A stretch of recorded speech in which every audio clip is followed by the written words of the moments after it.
क्या आप जानते हैं कि एक बार स्वयं भगवान शिव को भी भोजन के लिए भीख मांगनी पड़ी थी। सब कुछ एक वाद विवाद से शुरू हुआ, भगवान शिव और मां पार्वती के बीच। शिवजी ने कहा कि यह भौतिक संसार, यहाँ तक कि भोजन भी केवल एक माया है। मां पार्वती, जो स्वयं प्रकृति और पोषण की अधिष्ठात्री हैं, यह सुनकर क्रोधित हो गयी। अपनी शक्ति सिद्ध करने के लिए वह अंतर्धान हो गयी और उनके साथ भोजन भी लुप्त हो गया। भयंकर अकाल पड़ा, मानव, ऋषि और यहाँ तक कि देवता भी भूख से तड़प उठे। सभी देवताओं ने अन्न की याचना की, परंतु कहीं भी भोजन नहीं मिला। अंततः उन्हें एक रसोई का पता चला, जहां अब भी भोजन बन रहा था, काशी में। शिवजी वहां पहुंचे और मां पार्वती को अन्नपूर्णा के रूप में देखा।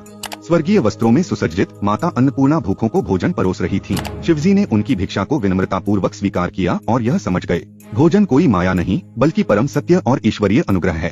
तो मां अन्नपूर्णा के इस दिव्य अवतार से हमें क्या सीख मिलती है? यह कथा हमें सिखाती है कि आध्यात्मिकता संसार से विमुख होना नहीं, बल्कि प्रेम और सेवा से उसे पोषित करना है। मां अन्नपूर्णा हमें याद दिलाती हैं कि खाली पेट आध्यात्मिक उन्नति संभव नहीं, महानतम सत्य को भी पोषण की आवश्यकता होती है।